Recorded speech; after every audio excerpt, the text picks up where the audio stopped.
All right, folks, welcome back to another episode of the Made to Pray podcast. Really hope you've been enjoying the content that we've been sharing with you recently.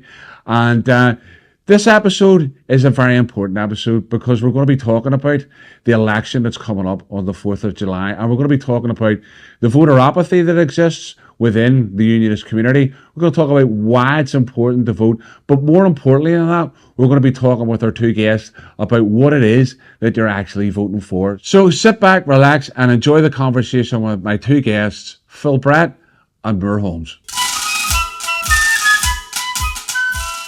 So, folks, welcome along to another episode of the Made to Pray podcast. As you know, we've been kind of stretching ourselves around the issues that we've been looking at, kind of going wider in terms of our culture. And one of the things that we avoided, almost like the plague during the first run of the podcast, was the whole idea of politics. But I think that that's something we can't really escape anymore. We really need to address some of the things that affect us from a cultural perspective within the lens of politics as well. So tonight, with the idea of, not with the idea, but with an election actually coming up on the 4th of July, I thought it'd be great to kind of connect with some people who are maybe a bit more deeper involved in the field of politics than I am. And I'm absolutely delighted tonight to be joined by Phil, who is obviously an MLA, and Moore, I don't know what way to describe you, Moore. I'll take whatever. All right, so political activist extraordinaire. We'll go for that. the notorious. Making you sound like Conor McGregor or something here, mate.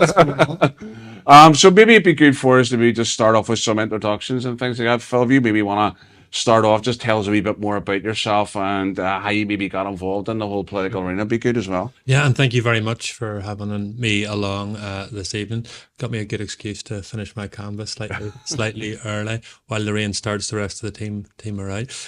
Yeah, my name's Phil Brett, MLA for North Belfast, elected by the good people of that constituency for the first time in May 2022. Been involved in politics since I was a student at Queen's University. I had too many drinks one night at Freshers, and I was walking through Freshers Fair and heard a big voice shouting, "Hey, you look like you like the DUP." And I turned around and it was Peter Robinson, the then First Minister. When Peter Robinson calls you over, you tend not to say no. And I signed up to the DUP and got away as quickly as I could. I went to their next meeting the next day, and all is history. I've been an elected representative now for the party for 11 years. First elected for my hometown of Glengormley in 2013 at the age of 22. Don't let the grey hairs trick you. I'm still only 32, but I've had the honour of representing those people of my hometown since then, and now as their MLA. I'm now chairman of the Economy Committee at Stormont, and my huge focus since being election is trying to rebuild this proud community of North Belfast, our infrastructure, our housing, and ensuring that we have a positive future for everyone that calls a great place home. Brilliant.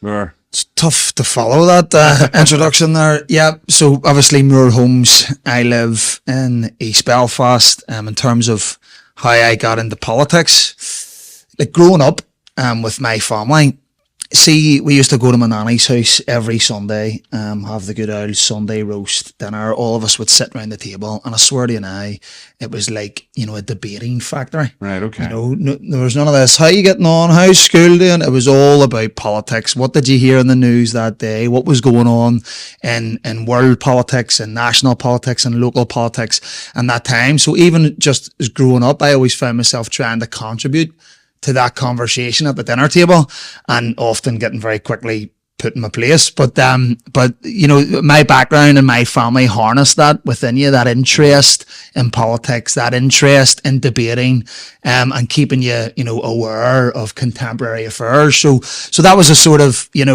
training, as it were, or developing a hunger and enthusiasm for politics. But if I'm being honest with you, like probably many people listening to your program, I was very much a spectator when it comes to politics, or just threw out the odd social media comment, and that was really that. I had my views, I had my thoughts, but I never really done anything with it other than throw the old mud bomb on social media from time to time. And it was actually, issues around my culture when it comes to, bonfires and things like that, that sort of propelled me into, you know, situations where I realized that my voice, and through engagement with statutory bodies and politicians, you could actually make a difference. So, you know, that's what actually led my way into getting politically active, as it were. A lot of people are political, but whether they're politically active or not is another question. And I think that sort of political activism began over some controversial issues around bonfires. And then I think whenever the Northern Ireland Protocol, you know, came out in 2019, I think that was a big issue in Northern Ireland, and I felt like that was such a serious issue that, you know, I felt obliged to speak out about it and throw myself into it. And that's sort of brought about a greater sense of activism and sort of awareness of the political landscape and what's going on. So, you know, not as long and you know, illustrious as Philip's, you know, but listen, you know, politically active now and very much want to use my voice and influence for positive change. No, and I think that it's important that you kind of get a background, because I think one of the things that you guys are already highlighting is there's lots of different ways to connect with the political spectrum that exists here in Northern Ireland. And I think one of the things that we are going to focus on is partly some of the reasons that motivates people not to be involved in that there. And there are certain things that they might hear or issues that they hear on a regular basis that kind of almost turn them off being involved in the political realm. So I think that's probably going to be the first question I'm going to throw at you, and whoever wants to answer first, go ahead with it. What is it that's motivating voter apathy within the unionist community? Because it's evident when we look at the voting figures over the last lot of elections that the vote's down in a lot of areas. What's motivating that? What's the reason? I let the MLA lead the way here. Put him, give me time to think. I think there's a number of issues. One is how reflective our political leaders may or may not be of the communities they seek to represent. When I first got involved in politics in 2013, I was not thinking that this is something I should be involved in. I thought this was for men with certain education who are of a certain socioeconomic background, and somebody from a working class background in North Belfast had no business being involved in politics. And this was for people who were above us. But when I actually got involved and seen that the people that are involved in political life, be that elected life or more as an activist, is that what unites people is that they want to make their community better. And since I've been elected, that's what I've tried to focus on, is that how we, in partnership with the local community, can work together to make the place that they love and that they call home better. As politicians, we often turn off voters. We spend more time talking about the negatives or talking about the downside of politics rather than the upsides, and why it's a positive thing to become involved in, the change that you can make within your community, how you can help that person who in their darkest hours reached out to you as a political leader to try and make their life better, how by bringing people together you can impact social and economic change for the better, that everyone who previously didn't think that they had a opportunity or an outlet for their creative idea can actually be delivered. And what we need to do as politicians is be on the ground, be reflective of the needs and wants of our community, but also articulate their aspirations, because sometimes we in the unionist community are always looking for the negatives. We're looking for the downsides, but actually we're a people who just want to make the place that we call home better. Yes, we are staunchly defender of our British heritage and our rights, but we also want those benefits for everyone that calls this place home too. We don't seek to do down any community. All we ask is that people give the respect to our community that we afford to others. So we need to stop infighting, talking down the downsides, and talking about the positives that this community has to offer, and the great people from all over Northern Ireland who are proudly unionist. Okay. Mira, what about you? What's your thoughts? Yeah, I mean, I completely agree with everything Philip said there. It's quite difficult to follow that, actually. But you've talked about voter apathy, and how do you measure voter apathy? And you've talked about turnouts. Just to look broadly at the United Kingdom and then narrow in to Northern Ireland, we do, and I know we're very good at talking about crisis, and I don't mean to be negative here, but there is a reality right now within Northern Ireland, and in particular within unionist, loyalist, working class areas. There is a crisis when it comes to voter turnout. And that is bore out by the facts, by election after election, we have a problem about getting our people to the voting booths. And if you look at that just statistically, I looked it up there recently, the World Population Review, the United Kingdom as a whole comes, somewhere like 96th country out of 190 whatever countries, for voter turnout. So it's just barely in the top 100, the United Kingdom as a whole. You have countries like Denmark, and Sweden that have over 80% voter turnout. That's 8 out of 10 people who are registered are going to the polls. Countries like France and Spain and Germany, they're in the 70%. The United Kingdom is a 66% voter turnout. If you break that into Northern Ireland, at the last Northern Ireland Assembly election, I think we were 63. The last general election, we were 64. So Northern Ireland doesn't have a great voter turnout.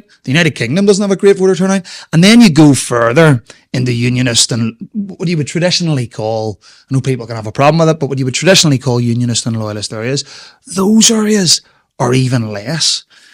So I live in East Belfast. I'm part of the Titanic district electoral area. So that covers places like Woodstock, Orangefield, Sydenham, Newton Arch Road. We looked at the last local elections. The turnout for Titanic in East Belfast was around 41%. Yeah. So that's 20 odd % below Northern Ireland's average. So that is really, really alarming statistics. And that's just the people who are registered. There are plenty of people who aren't even registered. And that's the amount of people in a traditionally unionist or loyalist area that are coming to the polls. So that is really alarming. If you compare that to what you would maybe call typically nationalist areas, there's a place, Carntogher in Mid-Ulster. I mean, Titanic's getting 15% below the national average. Carntogher in Mid-Ulster is getting 15% above it. So there's this real disparity between typically unionist areas and typically nationalist areas, where in the nationalist community, they're very mobilised, they're very energised, they're very politically active, as it were, in terms of driving that vote. Whereas in unionist areas, it's alarming that vote's not there. I mean, I'll give you a fact. Take, for example, Taliban-controlled Afghanistan has a greater voter turnout than Titanic in East Belfast, right? So if people need to realise that this is serious and it's problematic. So the question is why? Why are people not coming out? Why is this a problem in our community in particular? And I think apathy is a major issue.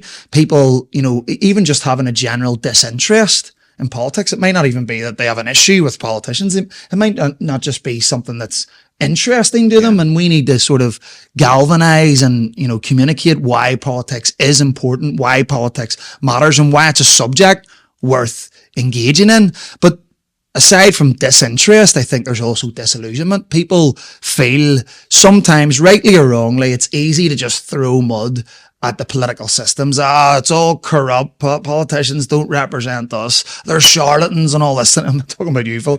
But, it's a very easy thing to say, and that can create this sort of, they don't represent me, and that actually compounds that problem. Yeah. People just say, well, I'm going to stay at home. Sure, what's the point? It's a futile exercise. And that's where we need to communicate effectively and quite strongly that it's not. Voting matters, and voting makes a difference. There's personal circumstances in there that also impact whether people get out to the polling booths, and we have to acknowledge that. There could be travel issues, there could be holiday issues. We need to educate people that there are other means to vote, even if you're not in the country, or if you can't get down to the voting booth. And I think also, just to say, misinformation is a big thing too. Philip touched on a really important point. A lot of voters, I think sometimes, or non-voters, I think they're confused. They hear mixed messages. They don't know, well, I don't know who I'm going to vote for. And they hear this sort of negative commentary, this person's this and this person's that. And they end up actually like a bit paralyzed by confusion. It's like, well, what's the point? I don't know who to vote for. Why would I bother? And then we also just lastly, sometimes it's just sheer inconvenience. People, can't be bothered. Yeah. Sometimes they've got something else to do. The weather's bad, something's good is on the telly. I'll give it a miss this year. Sure, there's always the next election. Yeah. And it's trying to really get out a message that, listen, elections are important. Elections do make a difference, and they're an opportunity for you to send a message. And staying at home doesn't send a message at all, No, and I think those are all good points, and I think that there is definitely what I would call there is a definite disconnect between the voter and the people who are running for office or running to be elected, and I suppose there's also this idea of how they actually see politics in general, and they're seeing it through almost very. I think there's an element where people don't want to vote at times as well because they don't want to be seen through the triumphalist sectarian lens that they kind of see, but yet that seems to be for a lot the loudest voice that seems to get heard a lot when it comes to the campaign trail. You're hearing anti this, anti that, anti everything, rather than, hey, are you concerned about your kids' education? Are you concerned? You've already mentioned housing and stuff tonight as well. Do you know what I mean? Those are the kind of things that they really potentially want to hear about, but yet when it comes to the campaign trail, that's not what they're hearing. Mm-hmm. So is that something we need to address as well? I think that's exactly the case. And the campaign that I'm running in North Belfast is a Build Back North Belfast campaign that's trying to unite all sections of our community. The last Westminster election in North Belfast, a majority of people voted for a candidate to take their seat at Westminster. For the past 5 years, we've been denied that ability, and that was the power of the vote. By the fact that unionists and those who wanted a seat at Westminster didn't come together to vote for a positive message, we now have no representation. Mm-hmm. But my campaign is about positivity. It's about making a positive change for all sections of society. It's about delivering what Westminster can achieve for North Belfast and across Northern Ireland. Sometimes we think that, Westminster is a very distant place and doesn't matter on a day-to-day basis of what happens in your house or in your street or in your community. But how our NHS is funded is directly decided by Westminster. The economy and the economic opportunities for the next generation who call Northern Ireland home are decided by the people at Westminster. So it's about trying to show to people the importance of how your vote can make a difference to their everyday life. These negative messages, I think, are a thing of the past. People need to be inspired. They need to be shown how change can happen. Yeah. And the result of their vote, for too long, people have gone out year after year and voted and seen no real difference made to their community. Sure. As politicians, we need to deliver on the promises that we make, because what you can be assured of is if you go to someone's door and promise them that in 5 years' time everything's going to be great, you go back 5 years later, you're going to have a very, very hard sell to make. Exactly. To get those people to vote. Yeah, I think you're right. I think you're 100% right there. There's a lot of things there that have come into play for people, because I think for a long time, the view of politics has started to head towards the idea of we're only voting for this party to stop another party getting in. And for me, as a sort of reasonably political active, it's definitely the wrong perspective to have. And I'm not here to tell people what's wrong about their perspectives and stuff, but I think there is this idea that that's the only reason we're voting, and we've lost that whole other aspect. You've mentioned other things there, like, in terms of around how the budget for the NHS is, what money is being put into the education system. Well, how are we making sure that Northern Ireland is attracting investment? All those kind of things is the things that happen at the larger, the macro level within the confines of Westminster. And that's what's getting lost, I think, whenever the feet hit the street and they just don't see that. Listen, if the only message as a politician that you can give to your electorate is vote for me because we don't like the other person, then you're not a good politician. What you need to be able to do is go out and sell a message of hope, sell a message of change, because people want positivity. They want something that can unite their community together, something that makes real and tangible change for them and for their family. And that's why we talk about, next generation unionism, and that we need a unionism that's reflective of society now. That, yes, our cultural aspects are important, but there's much more to unionism than simply about, flags and parades. What's important, many people now across Northern Ireland aren't identifying themselves as British or Irish. They're identifying themselves as Northern Irish. And that means that they're, very pro Northern Ireland, and we need to be able to tie into that message that we love our Northern Ireland football team. Although we had to cancel our football trip to Spain a few days ago for the general election campaign, we'll not say anything about that. And that we're proud to be from Northern Ireland and how we can make this country work, because by making Northern Ireland work, we make sure that people are comfortable here and that they want to call this place their home, and they'll have no interest in these, delusional discussions about a border poll. That we can all come around the table together to say, what type of education system do we want for our young people? How do we have a health service that meets the needs of all the people here? And how do we ensure that economic opportunity isn't just for people on the Malone Road, but it's for people on the Shankill Road, people on the Falls Road as well? Yeah, definitely. But I was going to ask you something in regards to, do you think that there's some level of this, the apathy and the lack of engagement from within the community because we've almost been shamed into silence? In terms of that, there's an embarrassment that comes with calling yourself unionist and loyalist.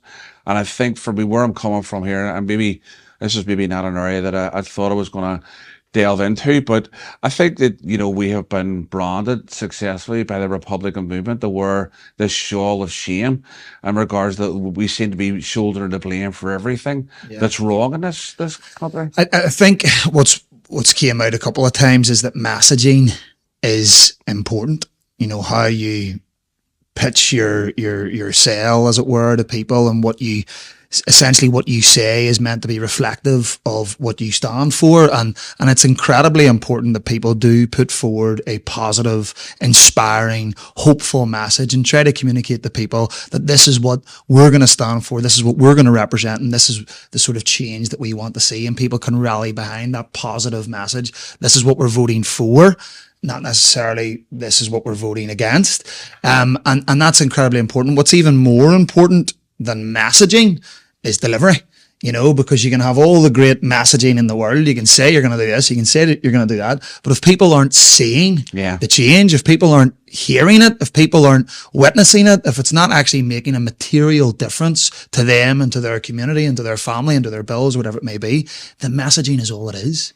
And there's only so much patience that people will have with that. And that's a really, really, important point. But, you talk about messaging again. What has been the message, of unionism and loyalism over the past number of years? How has loyalism and unionism been represented or misrepresented by other politicians, by the media? And it can sometimes be a very demeaning and degrading and often demonizing narrative. The media have a proclivity to sensationalize.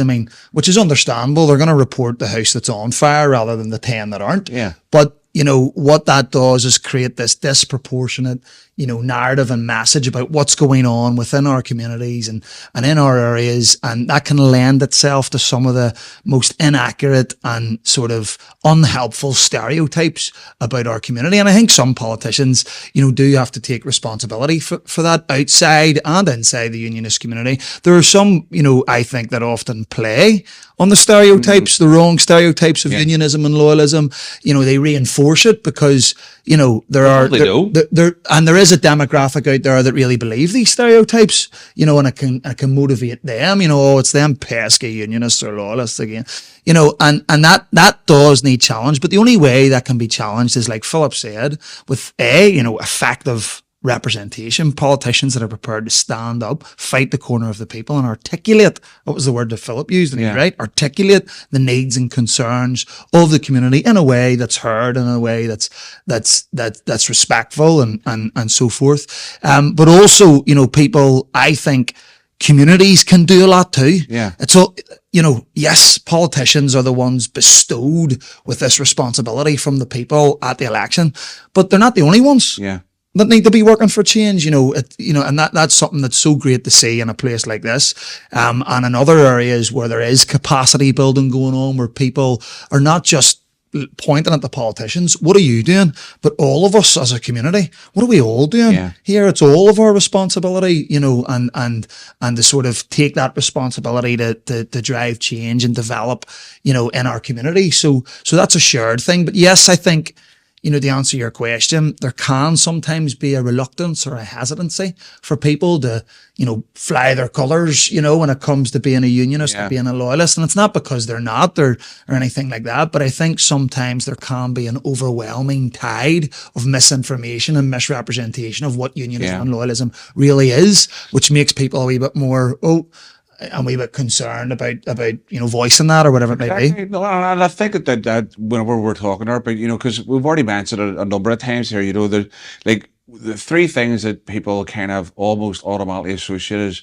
bonfires, bonds, flags, and it's for somebody that's the only reason that this worldview exists is to protect bonfires, bonds, and flags, and all of the other things that we've talked about are a part of the unionist culture, which is business, investment, prosperity, respecting of diversity and being able to prosper and do the best for yourself has always been a part of the unionist culture. And I think for me, the other thing that that we've lost a lot is people don't like it, but the idea of the Protestant work ethic, the idea that, you do work hard, you do put your in, and we've kind of lost even that part of the sense of that connecting to culture as well. Yeah, and I think Billy Mitchell wrote The Principles of Loyalism in, I think it was the early 2000s or late 90s, which is a loyalist, a piece of literature which talks about what loyalism is and what unionism is. And he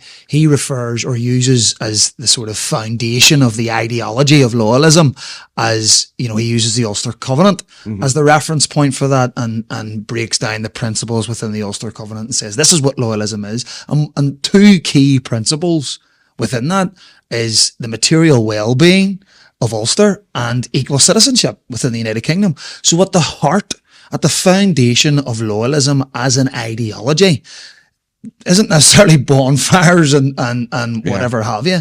It's about well-being. It's the well-being of not just the loyalist or the British community, but the well-being of Ulster, the well-being of everyone. That's what loyalism is about. And of course, equal citizenship, equality throughout our society. So for me, that's what loyalism really is.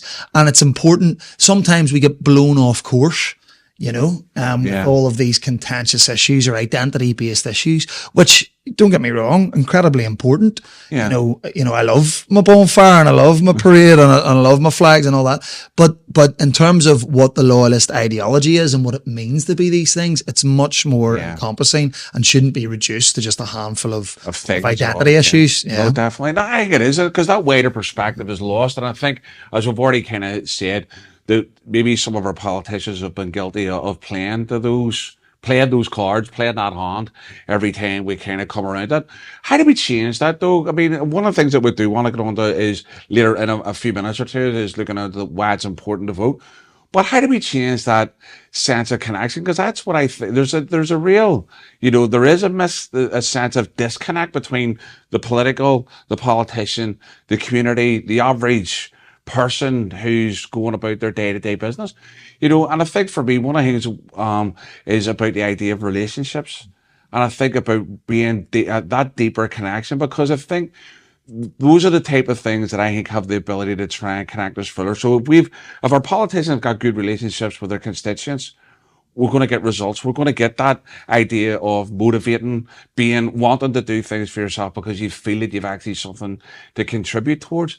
And I think if there's good relationships, there's a sense of respect that comes from that.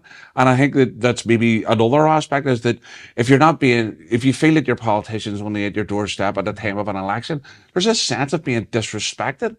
And then when you come from that, the negative of being disrespected is that you won't take responsibility for anything. You'll go, well, and it takes us back to that thing, well, what's the point?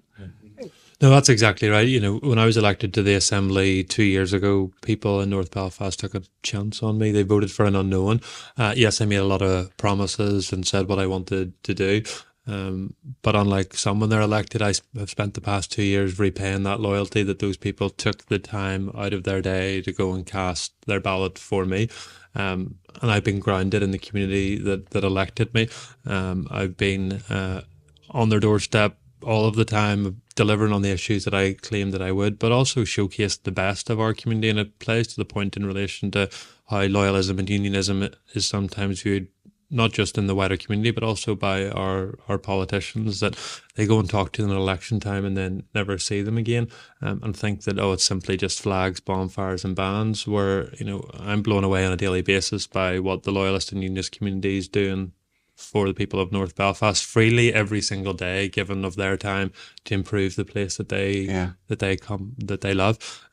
Recently, I hosted the event for the Stars of Alternatives up at the Northern Ireland Assembly, bringing young people from across North Belfast and wider afield up to the home of government to show that they really, really mattered, and the work that they're doing on a daily basis to regenerate their communities, bring back confidence, working with local organisations to showcase that young people have a future here. And it blows me away, the work that Alternatives are doing in terms of the Build Shankle campaign. They're spearheading the housing-led regeneration of this community, trying to build it back up again so our schools receive the support that they need, the economic opportunities here on the Shankle Road. And these are people who are loyalists, and people think that's not what they're interested in, but it is that material well-being of everyone that they're interested in. And that's why, as a politician and as political activists, you need to be in your community, because you'll be blown away by the talents and the abilities that they have. And it's that partnership working politicians. Collaboration. Yeah, collaboration. You can no longer speak down to people. You need to work with them, because on many occasions, those people at the coalface know a lot better than we do. There is that, and I think, but there's also this idea of being able to, the more deeply we're connected to some of the services that exist within our communities, that we can actually work out where are our communities hurting right now? What is the needs? Because it has to be needs driven, and we've talked about that a lot. I know that it does need to be needs driven. It can't just be, what does my party's manifesto say? While that's great that you have a manifesto, the manifesto should be driven by the needs of the people. It should be, where are we hurting right now? What do we need to do in order to try and address that? And how do we get people on board with us with that? Yeah, and I completely agree. I think it's essential that we have politicians who are in their communities. You're not a separate entity from the community. You're not above the community. You are part of the community. And I think, that greater engagement, you've used the word relationship, that cooperation is an essential function of good politicking, and it is quite easy to lambast or to criticize a politician you don't know, because you don't know them. Exactly. Do you know what I mean? Yeah. But when you know them and you see what they're doing, or you hear what they're doing, and you're engaging with them, and you actually have your eyes open to maybe some of the things that are going on, that definitely helps in building confidence and building trust in your representative. And I think there's a job to be done by politicians to communicate to their electorate what they're doing as well. Exactly. And taking things from there. But, just to reinforce what Philip was saying, I mean, there is so much good going on. I've talked about crisis with electoral turnout, and that's true. There is a lot of good going on. There are green shoots throughout our communities, and there are representatives who are on the ground, who are working with the people. And I think people find out brave and quick whether their politician has their finger on the pulse, whether they're in the community or whether they don't. And if they're out of touch, if they're only there once every couple of years, whatever it may be, everyone knows it. You're not kidding anyone. Do you know what I mean? People talk, and people will know who's got a presence in the area, who's sincere about it. And that's the caliber of people that unionism should be and is attracting to be our political representatives. People that have a heart for the area, respect in the area, and prepared to roll up their sleeves and work with the community. And that's essential in rebuilding, and developing good unionist politics in Northern Ireland. Yeah, and I think the other thing that's key to mention here, because you were talking there about it, that it's easy to stand on the sidelines and hurl things at politicians. For me, the idea of having a relationship is a two-way street. Mm-hmm. It's not just about the politician connecting with the community. It's about the community taking the time to connect with their politician as well. And so, like there's nothing to stop you going and connecting with this person. What is it that stops you going and connecting with this person? Because you can't stand and, I suppose, gurn about what somebody's not doing if you're not prepared to do something as well. That the responsibility is a two-way street.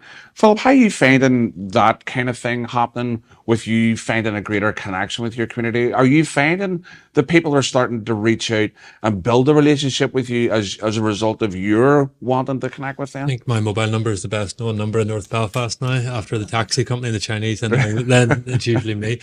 No, but it's about, first of all, I think politicians need to take a lead on that and show that they are accessible. So people, that's about having a full-time constituency operation in place, but that just doesn't mean sitting behind your desk waiting for people to come to you. That's about being out day and daily in your community, speaking to people about the issues that matter to them, visiting the sports club that have hundreds of volunteers that are delivering outlets for our young people. It's about going to see the cultural productions that are being produced. It's about going into the schools to talk to the next generation to ensure that they're also being represented, but they have facilities that are fit for purpose. It's about going into the chip shops, the Chinese's, and the great cafes to talk to people, because that's when you get the real things.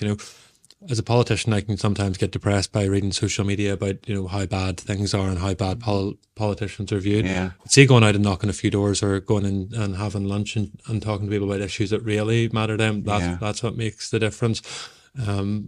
But as politicians, we need to take advantage of the fact that we have people who are community leaders in all walks of life, and you need to listen to them and engage with them.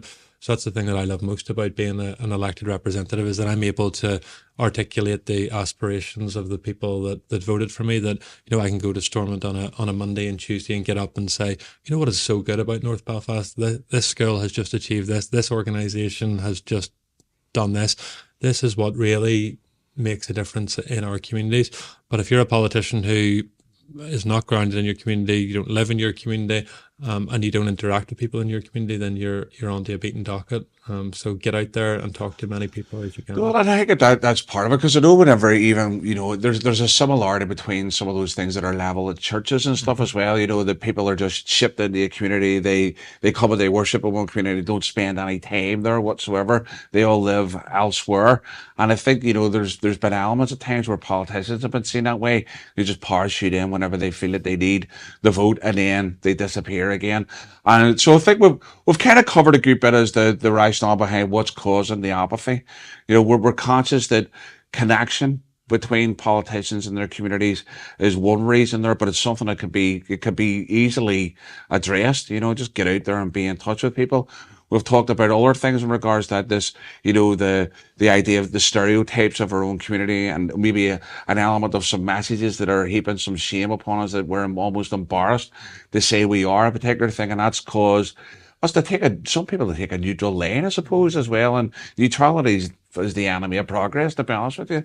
But what we need to get the idea of why it's important to vote. So we're understanding, yes, there's a reason why there's apathy there, but also the reason there's apathy there is because there's maybe not understanding of the importance of the vote.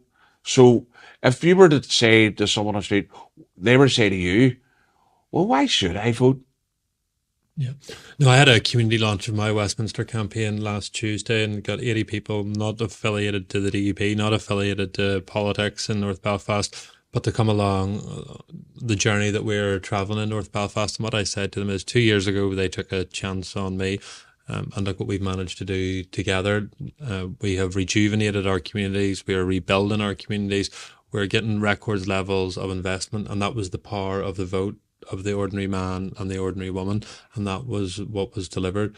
Yes, we have made progress, but we have so much more that needs to be achieved, and that can only be achieved at the ballot box, and they can use that power once again to vote for a better future. They can do that for the next generation, but what they can do is they can come out and say to people, this is the type of future that I want to have, because pundits will only look at one thing on election day, and that's the amount of votes cast for a particular party or a particular candidate. And that dictates the future direction of Northern Ireland.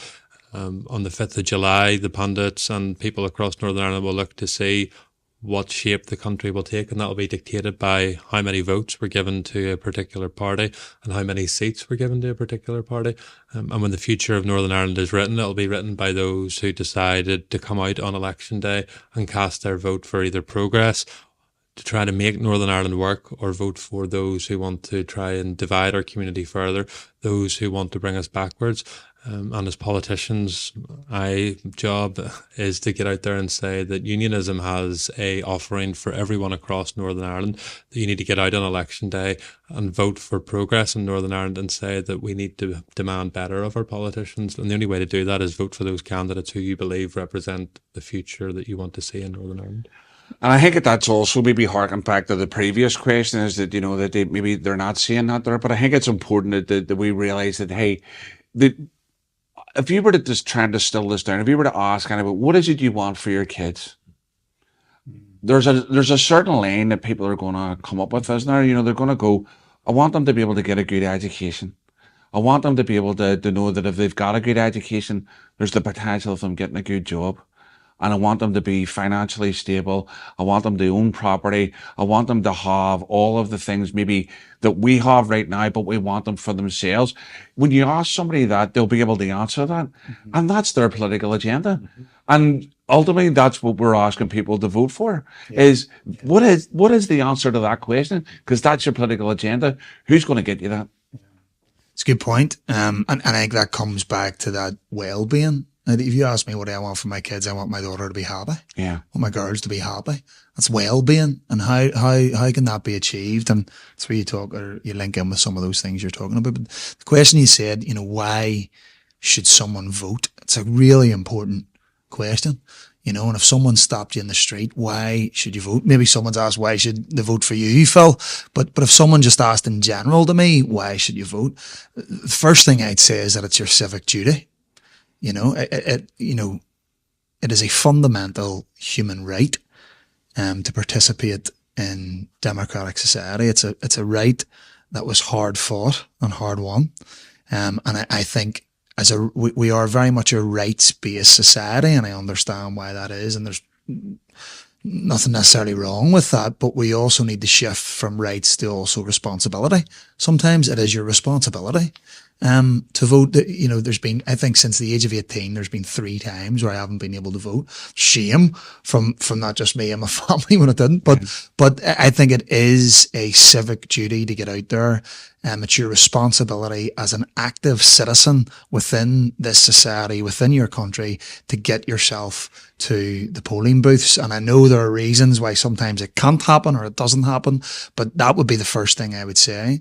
The second thing I'd say is that voting and the elections are a vehicle for change. They are.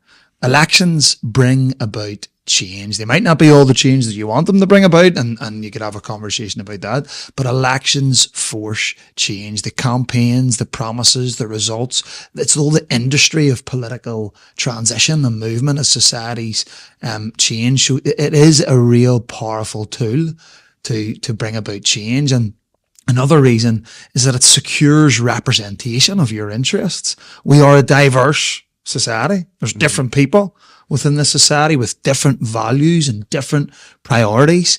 If you don't vote to declare and demonstrate yours, then your values and your priorities and your interests are being suppressed, whereas other people's are being advanced. And that creates inequality within society. I mean, a study was done by the University of Liverpool by Professor Peter Sherlow, and his survey came out with the statistic that 3 out of 4 non-voters in Northern Ireland support Northern Ireland remaining within the United Kingdom. Could you imagine if that 75% of non-voters made their way to the polls on election day? The tide of change would be, so serious and significant. So voting secures representation. And the last thing I'd say on it is a powerful means of accountability. Being a politician is a tough job. It's a tough job. Everyone's got an opinion on you. Everyone's got a view on you. It's thankless upon occasion. But voting and elections are a means of accountability where you can say, I support this, I do not support this. Votes are not just, or elections are not just about the future, but they're also about, what's happened in the past, past 5 years, and people can, hold people accountable through elections. So that whole package of why people should get out on election day, I think needs to be communicated and communicated strongly to our community. This is the business of change, and it is effective. It's not futile, and there's a whole host of reasons why we should get out there. Yeah, no, I completely agree with all of that. The other thing that I kind of connect with that in regards to is we just talked about there about the things that you wanted to see for families. You know, you talked about wanting, you know, a sense of happiness and, you know, a sense of a future for your daughters. We all have children and stuff, and a sense of that as well. But one of the things that I think is that there's a responsibility then for us to model the behavior that we want to see going forward. Because if we want to see those things for our children for the future, there's a responsibility on us to act and do something about that now. Not wait till somebody else comes along and tries to fix that for you.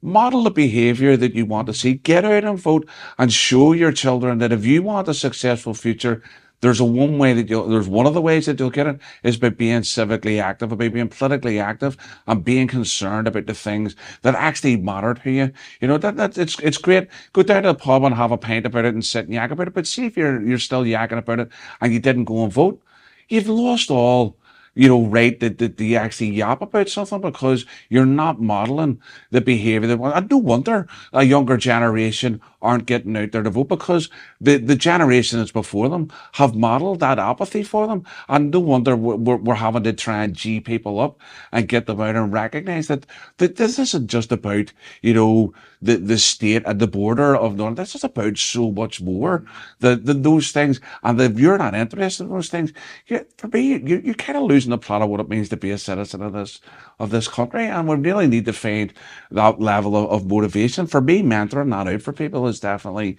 is so important. I mean, I can understand. I can understand the degree of apathy, and I get it, you know, where people sometimes just, what's the point and all this sort of thing. However, when you look at the bigger picture, when you look at what's at stake, when you look what can be achieved, you know, the message has to be, you know, get out there and get, and sometimes, you know, you might not get the results you wanted and all this sort of thing, but just being an active citizen, playing a role in a democratic society is something that we need to be encouraging people within our communities to be doing. And there's a greater question about how do you achieve all that type of thing, and perhaps we'll go on to that. But there needs to be a campaign of information and motivation to encourage people to get out there and see the real value in it. And a lot of people do, don't get me wrong. But there are people in hard to reach areas who, you know, for rightly or wrongly, are just, there is an apathetic cohort out there, and there's a job of work to be done and engaging. Yeah, no, definitely. And I think that's 100% right. I suppose that's leading us quite naturally to the idea of what is it we are actually voting for? You know, and I think those are key things to actually talk about as well. So whenever we talk about the idea of preserving union, that we're better off in the union, for some people they hear that line and they think it's a piece of rhetoric. Don't they? They kind of go, oh, you need to stay in union, you're better off in union.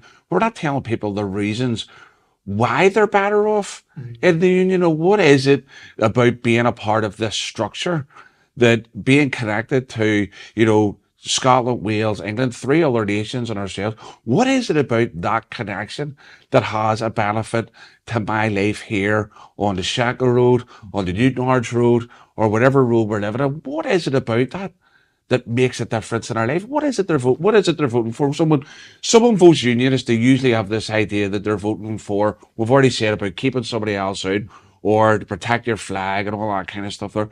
But it's more than that. What is it they're actually voting for, Phil? Give us a few other things that voting unionist or voting to stay in the union or preserve that actually does for us. Yeah, it's about a NHS that's free at the point of need. From the point of birth to the point in which you're buried, you will receive a health service that's free at the point of need as a result of being part of the United Kingdom. As part of being a result of being in the United Kingdom, you are an integral part of the 6th largest economy in the world. Access to markets that only minor countries across the world could dream of. You attach to a NATO member country that ensures a defence for all those millions of people that call the United Kingdom home, and an opportunity that the life that your children are going to bring is going to be better than the one that you had. Those are all integral parts of being a unionist, as being part of the United Kingdom. And as unionist politicians, sometimes I think we're very, very bad at selling that message. Yeah. And you don't have to be what we are as a people who love the flag, who love our culture. But if you love the fact that you have a health service that's free at the point of need, if you want a education system that rivals any in the world, if you want economic opportunities for the next generation better than what you had, you are a unionist. And sometimes, saying that you're a unionist is seen in a bad light. But I'm very proud to be a unionist. I'm very proud to be pro-union, and I'm very proud of Northern Ireland's part within that. We're 3% of the population, but provide 10% of our armed forces. We're 3% of the population, but feed 25% of this country. Exactly. This is Northern Ireland. This is about punching above our weight, like we always do. This is about producing the best sports stars, musicians, and community leaders that the world has to offer. And if you want Northern Ireland to succeed, you need to go out and vote for a unionist party, because that is how this country is judged. It's not going to be judged by those who sit at home, those who have a flag outside their house but don't go out to vote, those who carry a blue bag on the 12th of July but don't go out to vote on the 4th of July. If you want Northern Ireland to remain part of the United Kingdom, if you want all those great things for the next generation, then on the 4th of July, get out and vote for a unionist party, because you certainly have a plethora of unionist parties to vote for. You can't say that you don't have the opportunity to vote for a unionist party of some shade or of some form. And if you sit at home and don't come out on the 4th of July, then you need to really do question, are you really a unionist? Well, it's good stuff there, so it is, But I think that there's something there, Phil, that you mentioned in regards to this, because by highlighting the positives, like the things that you've just mentioned, one of the things about, that this wee place, provides 25% of the food supplies for the whole of the United Kingdom, right? That counteracts some of the arguments that come against us, and some people was like kind of go, because you get fed this narrative, sure, nobody wants you. Mm-hmm. Like, but the idea was, well, actually, let's counter that with reality and facts, because you might feel a certain way about the union, and I hate to quote an American an activist, but facts sometimes don't care about your feelings. Yeah. The reality of it is that if Northern Ireland was removed from that kind of that equation, that would be felt. And there would be an immense effect on the rest of the countries involved in the union if we weren't there any longer. And that's just a fact, and they can sell that whatever way they want in regards to nobody wants you. But that's not the truth. You know what I mean? When you look at what we provide, you look at the investment that's coming into Northern Ireland in regards to, especially the areas of cyber security, etc. I mean, Northern Ireland's a place that people want to be in. Yeah, Northern Ireland attracts more foreign direct investment than any other part of the United Kingdom, with the exception of London. East Belfast, where Moore's from, is currently developing missiles that are defending the innocent people of Ukraine. Across the world, Northern Ireland's place within the United Kingdom is being felt. And if we were to be removed from that, it would be felt at every corner of the United Kingdom. And, as people from Northern Ireland, we're very good at talking ourselves down, at not championing what we have delivered. But, Oscar winners, sporting stars all come from this place. Inventors through the world throughout are known, because Northern Ireland is an industrious place. It's a place that cares about their neighbour. And it's a place that offers hope and opportunity for everyone.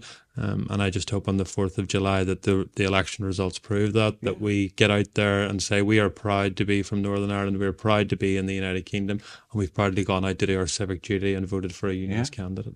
Do you know what? And that's the kind of stuff we really should be talking about. That's what we should be hitting the campaign trail with as well. Is because why would people want to invest here if this place was shit? You know what I mean? Let's be honest about it. I mean, why would you want to put millions of dollars, millions of of pounds of investment into a place that's not going anywhere? And I think we need to realize that, hey, that sometimes this narrative that you're being fed, you need to question it. You need to kind of go, well, if that's the case, why are all these people wanting to be a part of this? Why are they wanting to set up base here? Why? Because they know that you're saying they've been industrious people, and that comes back to us talking about this. Protestant work ethic. They know that if you give someone a job, they're gonna work it. They're gonna do their darndest to make sure that they do their best for you. And that's one other reason why they want the invest here, is because they know they've got a workforce that they can rely on. And I think those are the kind of things that we should be singing from the rooftops about and going, you know what?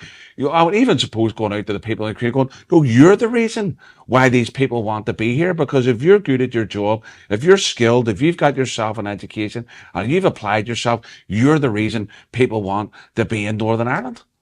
I'd love people to come out and say that to us, you know, going, here, what more affirmation do you need other than that? Or that what you're doing day to day is drawing people to invest in this place and ensure the future of Northern Ireland as a whole. Yeah, and I agree with that. And you can talk about the very obvious, you know, economic and social and prosperous benefits that Philip has really, you know, impressively outlined there, and that's fantastic. And you also can, in tension with that, you can recognise that there also are areas that we can improve in, and we need to work to have progress in. And it's like the question that we need, or the conversation we need to be having, is how can we make this union better? How can we make Northern Ireland better? How can we continue to progress? And that means that you're framing that conversation within a recognition that the union that we live in is not just, you know, for my benefit, but it's for everyone's benefit within Northern Ireland, no matter your persuasion, but that we can be honest and recognise that, okay, wherever there are areas that need sort of development and improvement, then let's get to making this union one, you know, that we can all sort of cherish. And for me, on a more sort of emotive and personal, you know, angle on it, there'll be people that are listening to this show right now, and Northern Ireland is their home. It's your home, you know, and that's that sense of connection, that sense of tradition, that sense of history within this place. It is ours. It belongs to us all. And conversations about ending it is about ending your home. It's about ending this place that we have this deep rooted historic connection to. And yeah, we can talk about what rooms in the home need a bit of renovation. We can talk about what parts of the home could do with a slap of paint and a wee bit of a fix up. That's the political conversation that we need to have. How do we make this home better? Wasted conversations about bulldozing it down isn't helpful. In my view, people are entitled to their own positions on these things, of course, but fabricating a momentum to try and knock the house down isn't good politics. It just creates further division and can be a distraction method for a lot of people. The question of good politics in Northern Ireland is, how do we improve this place for everyone? We're happy to live here. It's a good place. You know, there's lots of things about the home that are outstanding and we take pride in, and we'll continue to do so. Let's continue to make it better. Yeah. And I think it's important to recognise that even with that, if there is a wee bit of patching up that needs to be done around the place, that it still hasn't stopped the majority of people who live in Northern Ireland, regardless of what background that they come from, flourishing within Northern Ireland. Do you know what I mean? I look at, you know, the employment levels across, you know, the nationalist community. You know, the way in terms of them taking their own political activism, and let's be honest, they flourished within a British state. You know what I mean? And I kind of going, if you couldn't get a better advertisement for why you'd want to stay, you know, it's like freedom from what? Yeah. You've got it made here. We've all got it made here. Do you know what I mean? And as soon as we start to recognize that, hey, all of these things have played a part in all of our communities here flourishing. Why would you want to break that up? What's the point in breaking that up when there's prosperity and a future for all of us within the confines of the union? And I think it's a great place for it, because I know that one of the things that get leveled at us a lot is, oh, unionists don't change, they're not prepared to change. And they're going, change to what? You couldn't get it any better if you were anywhere else. Well, why do you think thousands and thousands of people want to live here? Because it's terrible? Because it's a good place to live. You know what I mean? And that's the UK as a whole. People want to live there because it's a good place to live. It's a desirable place to be. And we need to stop thinking about it along that it's not. It's a desirable place to be. So in terms of maybe finishing off, Phil, maybe what you want to do is some closing words, speak to the camera, and obviously you've been on the campaign trail, whatever else, but talk to people about, one, why they should be voting for you in your constituency, but also the wider kind of thing about trying and encouraging those people that we've been talking about tonight to make sure that they show themselves on the 4th of July and make an impact. Sure. Yeah. So the election on the 4th of July is not about me or about party labels. The election on the 4th of July is about you at home and the future that you want to see your children growing up in. You have the opportunity to vote for positive change, to continue that journey of Northern Ireland working for everyone that calls it home. And the opportunity that the day after the election that we said that we stood together to make Northern Ireland work. There will be trials and tribulations along the way, but by coming out and casting your vote and playing your civic duty, you will ensure that the next 100 years of Northern Ireland is a place that we can all proudly call home.